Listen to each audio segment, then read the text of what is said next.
Oh wow, that has a really nice tight beam.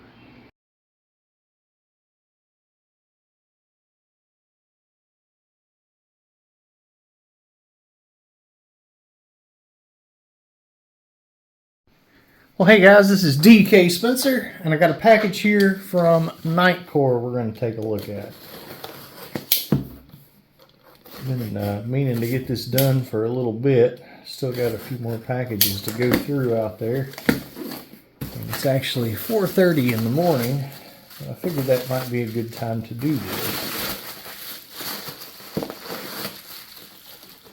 Alright, so this is the NPL27, 650 lumens, 410 meters. This has the battery like the other Nitecore that I showed you guys a couple months back. And actually, so the other one was the NPL25 GL, and I did a video on that. I will try to link that on this one as well. So it's got the removable battery, so having two of them is pretty cool because you can be charging one of the batteries while you're using the other. You can also pick up just the individual batteries as well. But so let's take a look at this guy. Nitecore makes some really good stuff. Love their batteries.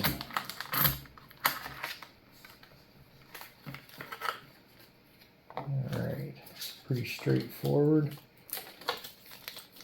Does come with a different little rail piece there. So one thing about these, the rails are adjustable. That's really good, especially if you're using less lethal stuff. Because a lot of the less lethal stuff does not have perfect rails on it. Most of this stuff is going to be designed for firearms. So once in a while you'll find something like the FSC comps that that don't actually match up exactly perfectly. So if you have one that'll move, it's great. I do want to look and see. So yeah, exact same battery. So we're actually going to use this one that's already charged. Wow, that is bright. All right, so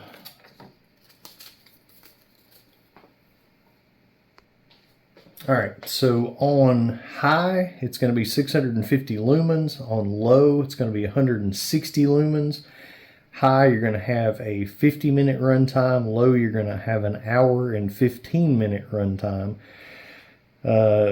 410 meters on high for the throw length, 206 meters on low. So these are regulated to where if they start getting too hot or the battery starts getting lower, it's going to automatically cut it down. These are fixed up, and one thing I really like about these is the way the buttons are made. So instead of it just having some big toggle thing out there that you can hit in any direction, these kind of have to be pressed, you know, downward like that, kind of in. And so you're not going to accidentally hit them very easily, but very, very good buttons on these things. So let's put one on something and see. So we'll use a Mercury Rise IntruBuster, same thing as the X-68. So again, that moves, so you push this button on the side to release your little section here.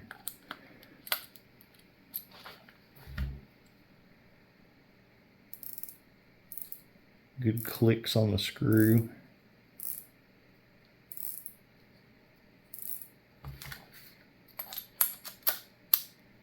All right. So you can put it exactly where you want it with your trigger guard, and obviously tighten it down.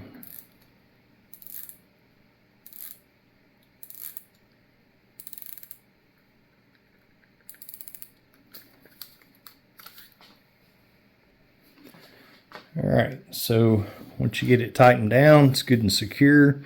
So if you just push the button one time, it turns it on. Push it again, turns it off. Hold it in, when you let it go, it cuts off. So a lot of tactical lights have that function.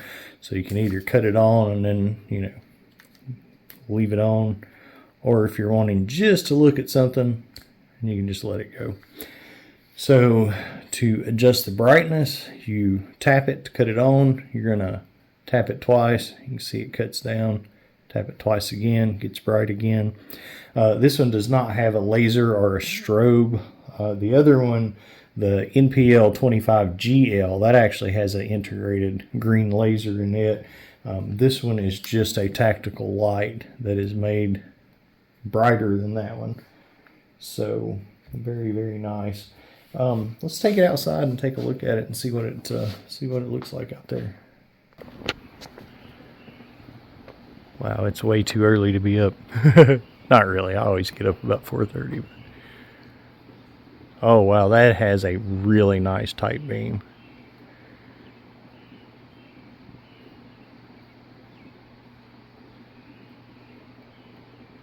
So there's the low. There's the high. Easy to activate, obviously, with one hand. That has a really good beam on it. I'm not big on lasers, so I would actually probably like this one better than the other. I'd rather have something a little brighter and no laser.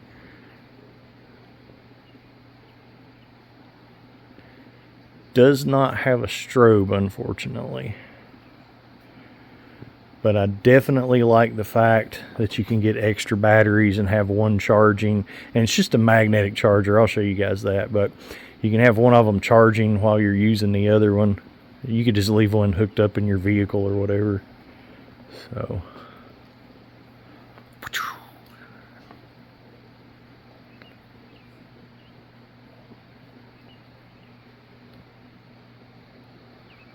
good times.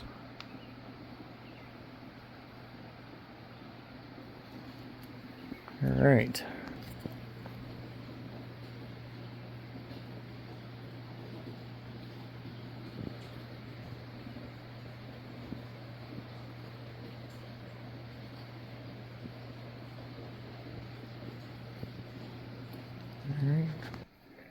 So it does have a Picatinny rail adapter, so depending on if you're using like a Glock or whatever, you know, you may need a different size rail adapter.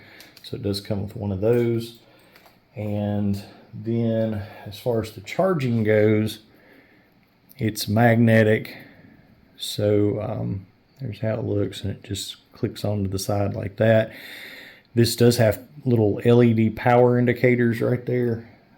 So it's going to show you how much it's charging, when it's charged, and when you're using it, it's also going to show you if you start. Let me verify that real quick. All right, so with the indicator, it's got a button right here, and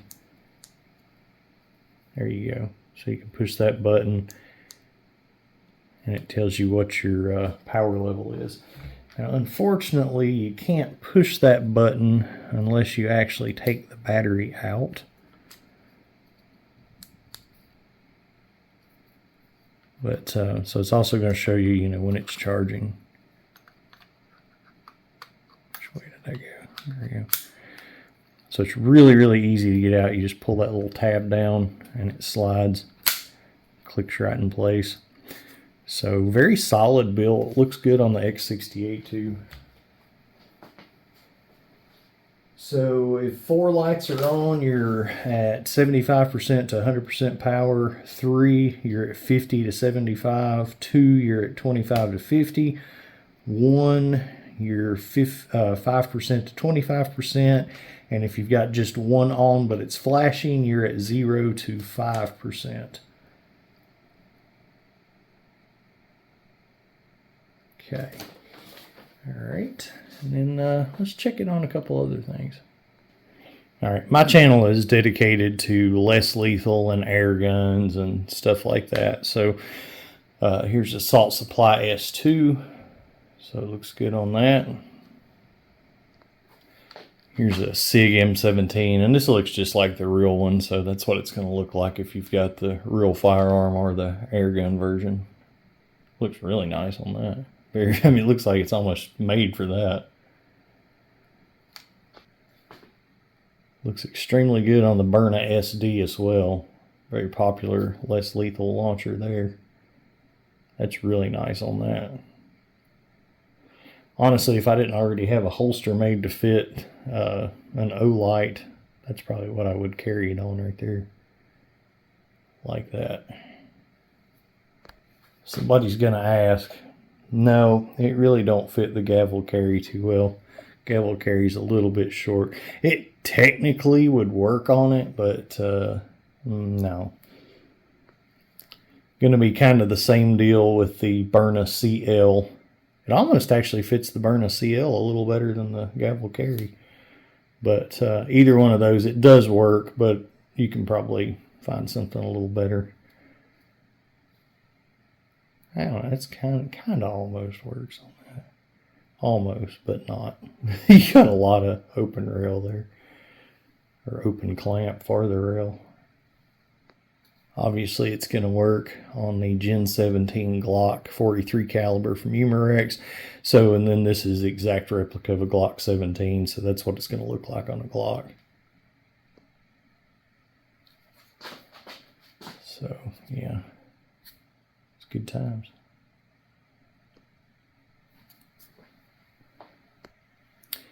It does work on a PepperBall TRP, so that's pretty awesome. All right. So I really like it. It's a nice light. It's got some really, really good lines to it. Buttons are fantastic. It's bright. Has just enough side throw to it to see what you're doing, but a good tight beam for distance. So can't really beat it. Love the fact that the battery comes out like that.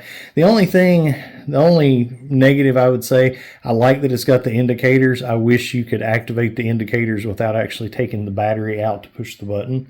It'd be cool if the button was just on the bottom of the battery so that you could always, just easily check it. So, but other than that, I really, really like it. All right, guys, thanks for watching. And I'm going to get ready for work. Make sure to check out my channel. Over 2,000 videos on less lethal air guns, black powder, some flamethrowers, just good fun stuff that you don't need a FFL or a background check in order to purchase and play with. And I'll catch you guys on the flip side.